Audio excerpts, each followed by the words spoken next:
E o segundo ensino de Jesus sobre o relacionamento, sobre a oração, já estou anunciando o ponto, no versículo 6, a oração é relacionamento com Deus. No versículo 6 ele diz assim, mas quando você orar, faz o quê?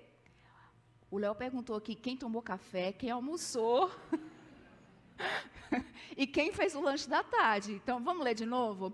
Alguém assim que tomou café, almoçou, tomou o lanchinho da tarde, vamos lá, 1, 2, 3, mas...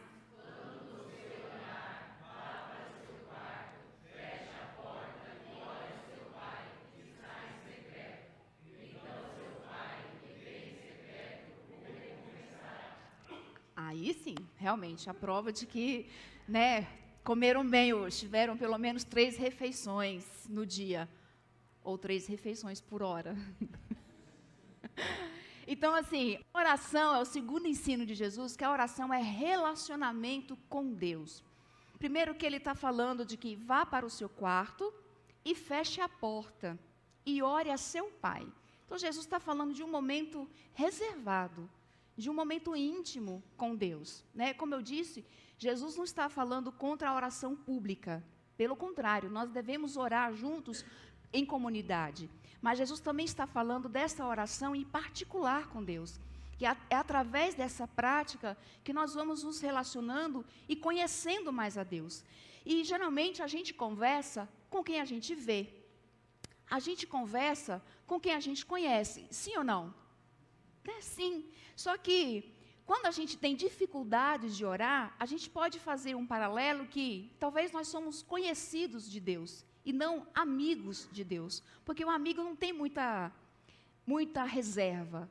Porque quando a gente tem dificuldade de orar e de falar com Deus, isso pode mostrar que a gente tem uma relação mais distante. Nós conhecemos a Deus. Deus é um conhecido nosso, mas Ele não é um amigo, aquela pessoa com quem realmente eu posso falar tudo que eu sinto, tudo que eu penso, como eu me sinto, como eu estou, os meus sonhos, os meus planos, os meus propósitos, e abrir realmente esse coração para Deus. E aí, a oração e esse relacionamento com Deus é algo que vai sendo construído ao longo da nossa caminhada espiritual. Quanto mais nós oramos, mais conhecendo a Deus a gente fica. E esse estar no quarto é o particular com Deus, é o momento só você e Deus. Não tem pai, não tem mãe, não tem filho, não tem irmão, não tem amigo, não tem ninguém. É só você e Deus. Quando Jesus fala do quarto, pode ser um momento isolado. Não necessariamente o quarto em si, mas aquele cantinho onde você vai buscar a Deus.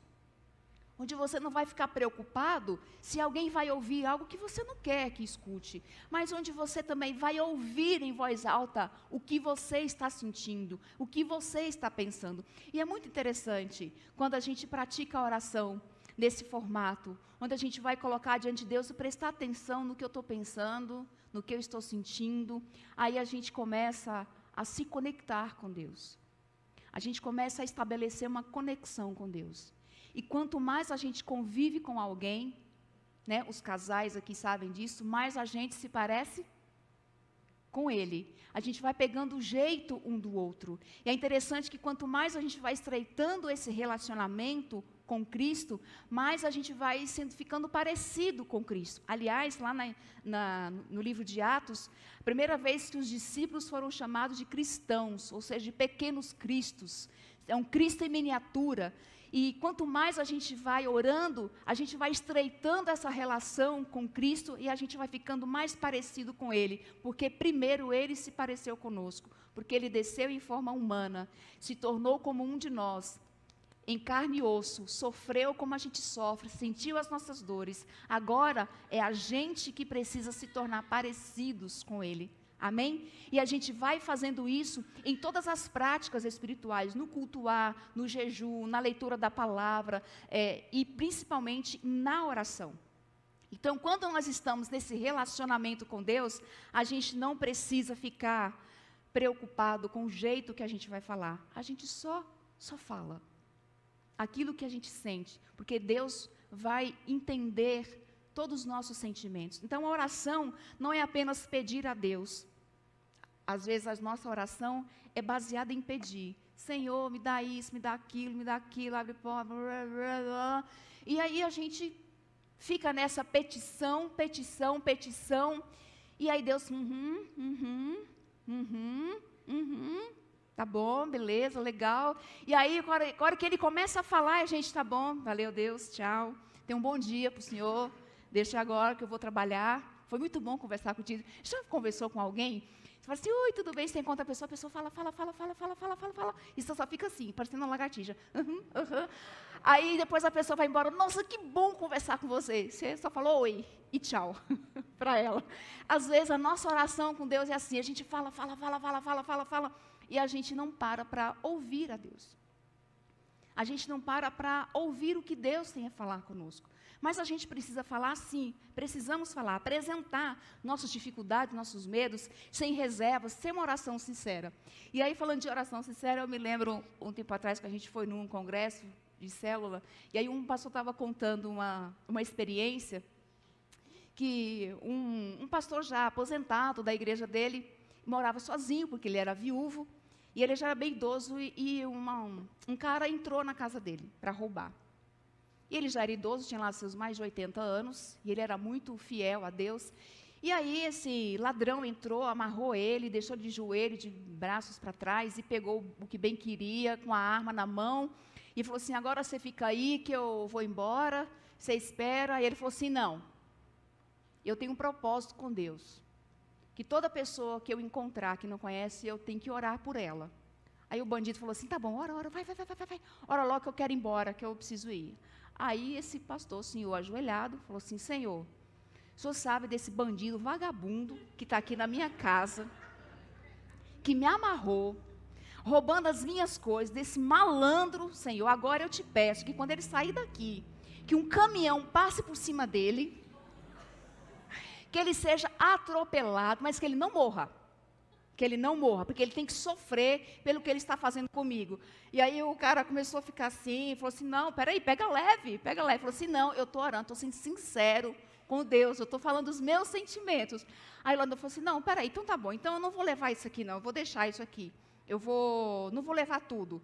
Ele falou assim, não, a minha oração está feita, mas não tem como desfazer? Não, que eu já pedi, já foi feito. O cara, tá bom, não vou levar nada, deixa tudo aí, deixa eu ir embora. A oração sincera é o que realmente você sente, é o seu coração diante de Deus. Senhor, eu não estou afim, não estou com vontade, não gosto mesmo. O Senhor sabe, o Senhor conhece, porque é o que diz lá no texto, Deus sabe quando a gente está teatrando, quando a gente está atuando, quando as nossas palavras não são realmente aquilo que a gente está sentindo. Então, é relacionamento com Deus. Oração é isso, é você falar o que você sente. Quantas vezes eu vou orar e eu falo assim, Senhor, eu não estou afim de orar hoje. Estou sendo sincera, não estou afim. Hoje eu gostaria de pular essa parte. Mas a gente ora, porque às vezes a gente precisa, a gente necessita desse tempo com Deus.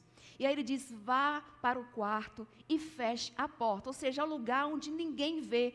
Porque nós não vamos para o quarto para fazer algo de errado. Porque às vezes a gente se esconde. A gente vai para o quarto para fazer alguma coisa errada, mas ali a gente vai porque é o lugar da oficina, É o momento onde a gente para reparos, para ser trabalhado por Deus, para ser transformado por Deus, para ser moldados por Deus como barro que está sendo trabalhado nas mãos do oleiro, amém? É esse momento da oração, é nesse momento em que a gente vai sendo transformado e Deus vai sendo trabalhado, vai trabalhando na nossa vida, no nosso caráter, e aí ele continua dizendo, ore ao Pai que está em secreto. Então, seu Pai que vem em secreto, o recompensará. O secreto que talvez faz uma referência ao Santo dos Santos, no Antigo Testamento, que era aquele lugar onde Deus se manifestava, onde Deus se revelava ao sacerdote. E aí Deus parece que está dizendo assim, olha, é esse momento, só vocês, e que Deus vai se revelar, que Deus vai se manifestar. Então, a oração, além de ser um ato de humildade, é também um relacionamento com Deus. Quanto tempo? Não sei. Quanto tempo você acha necessário orar por dia? Qual é a postura? Também não sei. Em qual é a postura mais confortável, que você se sente mais à vontade para Deus? Com Deus não tem cerimônias, entende? É o seu coração diante de Deus. É em pé, é sentado, é de joelho, é deitado, é curvado, é em voz alta, é em voz silenciosa, tanto faz, porque o que Jesus está dizendo aqui, olha, é o coração. Não são as palavras bonitas que saem, mas é se de fato essas palavras, elas realmente são uma demonstração daquilo que a gente está sentindo. E eu ouvi uma frase um dia atrás que eu achei interessante, que diz assim, orar antes de alguma coisa, de fazer alguma coisa, é dependência. Orar depois é gratidão. Orar sempre, comunhão. Quando eu oro antes de tomar uma decisão, isso demonstra dependência de Deus. Quando eu oro depois que algo acontece, gratidão. Mas quando eu oro durante, sempre, isso é comunhão. E é isso. A orar sempre é comunhão com Deus. Amém? Mas não faça a oração do preguiçoso. Sabe como é a oração do preguiçoso? Não, eu oro ao Senhor todos os momentos. Eu entro no carro, eu estou orando. Eu estou tomando banho, eu estou orando. Eu estou cozinhando, eu estou orando. Tá bom, tudo bem. Mas você não se dedica a um momento com Deus, a sós com Deus. Isso faz parte da vida. A gente tem que orar sem cessar. É o tempo todo você está conectado com Deus. Mas também é importante aquele momento onde você para e você ora. Amém? Quando você vai tomar café, eu ia falar uma coisa que eu não vou falar. Acho melhor não falar. Porque eu ia dizer assim, você não fica tomando café para lá e para cá, mas a mãe que tem criança pequena fica, não fica? Ela fica. Ela fica. Ela está com pão num lado, a criança do outro, e aí dá um pedaço na boca da criança, e aí balança o carrinho, não é assim? Então ela faz, ela não para. Mas ela tem essa necessidade de parar, de ter um tempo. Nós precisamos. Amém? Então, que a oração, esse ensino de Jesus, que a oração é humildade, se humilhar diante de Deus. Oração é relacionamento com Deus. Não tem como a gente estabelecer um relacionamento com Deus se a gente não ter tempo para orar, para estar com Ele. Você pode falar assim, olha, mas eu não consigo orar 30 minutos. Ore 5, ore 10. Ore o tempo que você conseguir e vá investindo nisso. É uma prática. Quando você vai fazer atividade física, quando você vai começar a fazer atividade física, você não começa fazendo bíceps com 10 quilos. Você começa com uma barrinha de meio quilo, e aí no outro dia fica quebrado, não é? Não consegue nem levantar o braço, nem para lavar a cabeça, de tanta dor que você sente. Mas conforme você vai fazendo, seus músculos vão se acostumando com aquela carga. Quando você começa a fazer caminhada, a mesma coisa, não precisa começar com 1 hora, caminha 10 minutos. E o seu corpo vai se acostumando. A prática da oração é a mesma coisa. A prática do jejum é a mesma coisa. Só comece e mantenha. Porque o exercício que eu fiz no ano passado não serve para esse, não. A oração que você fez ontem não serve para hoje, tá? A oração de ontem era para ontem. É a oração de cada dia. Amém? É o pão de cada dia, a oração de cada dia. A oração de hoje é para hoje. E a de amanhã vai ser de amanhã. E assim vai, porque é um relacionamento que a gente vai mantendo com Deus.